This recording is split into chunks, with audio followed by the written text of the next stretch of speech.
Hong Kong police say protesters camped at the Chinese university are paving the way to a man-made disaster. It's now been 4 days since anti-government groups seized part of the campus. The university's president, Rocky Tuan, has threatened to call in assistance unless all non-students leave.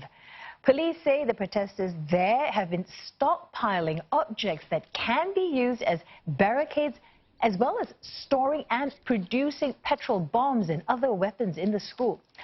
Protesters have also taken over streets in Hong Kong for the 5th straight day. They are rallying and blocking major roads with barricades. Afifa Arifin joins us now from Hong Kong. Afifa, police, they've been talking to the media about the situation at the Chinese university. Now, it's a fairly grim assessment, right? Indeed, well, at the daily press conference today, the police have labeled the Chinese University of Hong Kong as having become a breeding ground for criminals and rioters. They said that the protesters have turned their campus into a weapons-making factory. They said that they've been building an arsenal of petrol bombs and also making a lot of other offensive weapons like bows and arrows, which could be used to attack the police. Now, they also talked about the reckless road blockage that caused great inconvenience to people who were trying to access the Tolo Highway. Now, that highway is actually a very major artery that connects new territories to other regions in Hong Kong like Kowloon and Hong Kong Island. And it's also a road where a lot of resources are being shipped in from the mainland. The police said that, that highway is right below the number 2 bridge outside of the Chinese University of Hong Kong, where student protesters have blocked for the past 4 days now. And they said that it has caused great inconvenience to not just commuters, but many people like patients who need medical care, who need to access that highway to get to a nearby hospital. So the police have said that these protesters have shown complete disregard to the sanctity of schools as a place of teaching and learning, and they have urged the school management to shoulder the responsibility and to have a clear stance against the lawlessness caused by a lot of the student protesters in the university itself.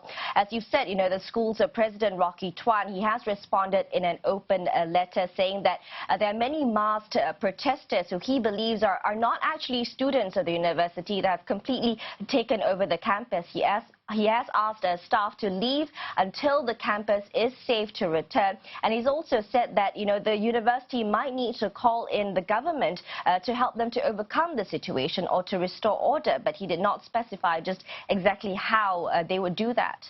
Afifa, what else then do we know about the death of the cleaner who was hit on the head during protester clashes? And so we do know that a 70-year-old man who is a government-contracted cleaner died yesterday after being hit on the head by a brick. He was there about 300 meters away from his office during his lunch break. At that point in time, there was a clash going on between residents in the district of Sheng Shui and as well as a mob of about 20 protesters who were clad in black and wearing masks. The police have classified this case as attempted murder. They said that the man was maliciously killed by that mob of black-clad protesters. They have called on eyewitnesses to come forward with any form of evidence that they have, although they did admit that at this point in time they have not yet identified any suspects. So the police, as I said, said that this incident took place during noon yesterday. The group of residents were trying to clear the bricks that were thrown by the anti-government protesters, and it was an unfortunate time and place that the 70-year-old man was when he was fatally hit on the head by a brick. All right, many thanks for that. Afifa Arifin speaking to us from Hong Kong.